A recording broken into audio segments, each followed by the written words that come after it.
Assalamualaikum warahmatullahi wabarakatuh. Perkenalkan, saya Heni Subianti, instruktur angkatan 4 di program Guru Penggerak. Menjawab pertanyaan modul 1.1 yaitu bagaimana cara mengembangkan budaya literasi pada siswa dalam mengerjakan tugas, di mana tugas tersebut mengandalkan browsing di internet. Memang literasi tidak hanya membaca buku saja.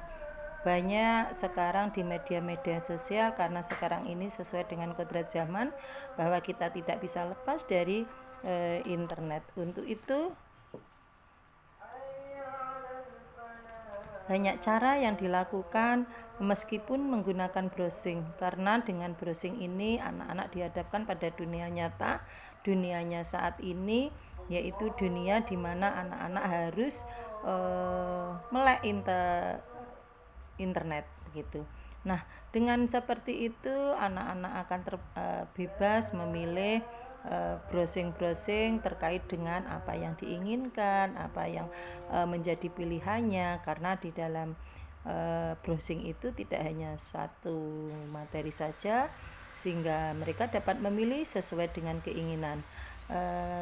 Sedangkan dalam mengidentifikasi kodrat alam itu melalui internet pula, atau melalui kegiatan anak-anak yang selama ini dilakukan, kita dapat mengamati dari kegiatan-kegiatan mereka, hobi-hobi mereka, atau bahkan kita dapat menggunakan orang tua. Nah, kebiasaan-kebiasaan di rumah itu dapat kita identifikasi, sehingga data-data yang kita peroleh itu nantinya dapat kita gunakan sebagai data awal sejauh mana kodrat alam anak itu yang mereka miliki, terutama terkait dengan anak-anak yang ada berkebutuhan khusus. Karena apa?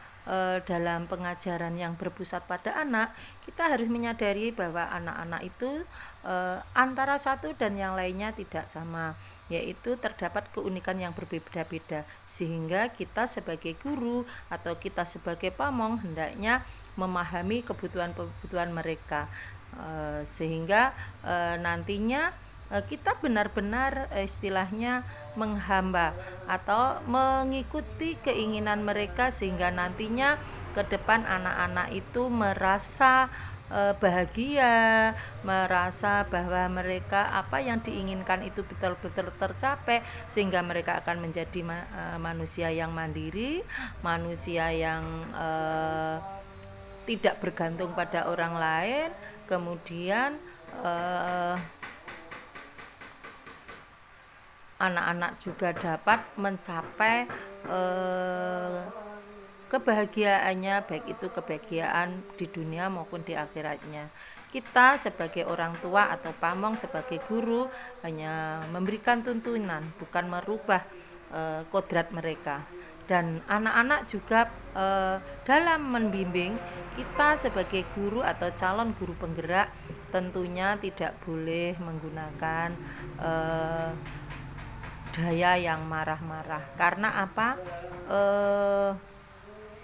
Sikap kita merupakan anak kita atau murid kita adalah cerminan diri kita. Apabila kita melakukannya dengan marah-marah, tentunya anak-anak itu akan belajar dari kita apa yang mereka rasakan, apa yang mereka peroleh, kemudian apa yang mereka dapatkan. Itulah karena pada dasarnya anak belajar itu dari orang yang lebih tua, atau bagaimana kita menuntunnya, disitulah nanti gambaran diri kita akan tercermin pada anak didik kita. Nah, menuntun dalam konteks sosial budaya di daerah selaras dengan pemikiran beliau.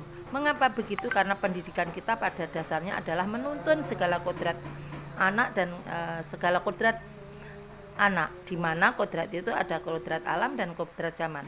Kodrat alam adalah yang dibawa sejak lahir, sedangkan kodrat zaman adalah di mana saat ini mereka tinggal.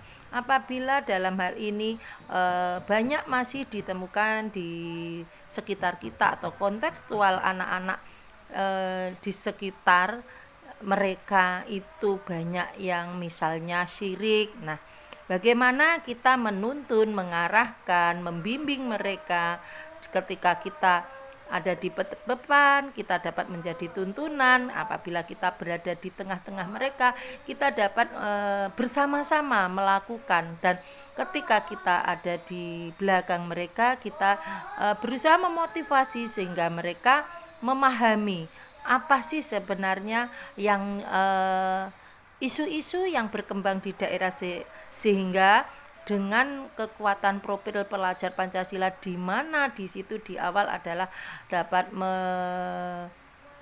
menjadikan manusia yang beriman dan bertakwa kepada Tuhan Yang Maha Esa serta berakhlak mulia.